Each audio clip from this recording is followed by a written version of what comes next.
Трэці злёт машыністаў беларускай чыгункі прайшоў на Брэшчыне на базе двух аддзяленняў брэсцкага і баранавіцкага. Аб бяспецы руху цягнікоў, ролі і адказнасці лакаматыўных брыгад у рэпартажы нашых корэспандэнтаў.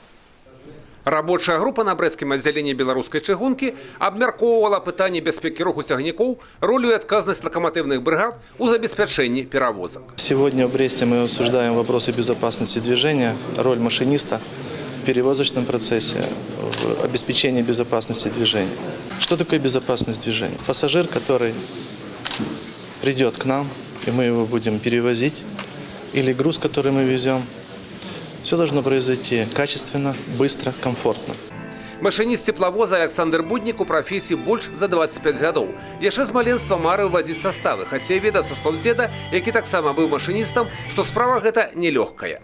Более 25 лет я уже проработал машинистом, из них половину помощника. И все это время применял очень большую формулу безопасности движения, которая все время надо ее просчитывать, все время предугадывать какие-то сложности не только в своей профессии, но и путейского, допустим, путейцев, управления движением.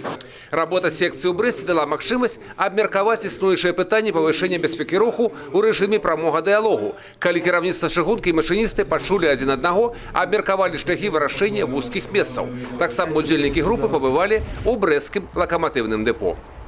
У Барановичах удзельнікі злёту, а гэта каля 50 спецыялістаў, абмяркоўвалі пытанні паляпшэння тэхнічнага стану лакаматыўнага і матор-вагоннага парка дарогі. У мясцовым дэпо знаходзіцца на абслугоўванні 12 электравозаў кітайскай вытворчасці, якія працуюць на электрафікаваных участках чыгункі Орша, Брэст, Маладзечна, Асіповіча. У іх на парадах вышэй ўзровень камфорту для машыніста і магутнасць. Сумесны інвестыцыйны праект з Кітаем дазволіў павялічыць прапускную здольнасць чыгункі на тэрыторыі Беларусі і адначасова нарасціць объем перевозок транзитных грузов, снижающий при этом выдатки по эксплуатации. У нас сейчас идет электрификация. Мы дошли до Жлобина, идем в начале следующего года Гомель, потом Калинкевичи. Соединим нашу литовским коллегам, выходим. Поэтому основные хода у нас, транспортные коридоры, будут электрифицированы. Для этого нужны дополнительно электровозы. Чем мы сейчас занимаемся? Вот 12 у нас есть, контракт подписан еще на 18.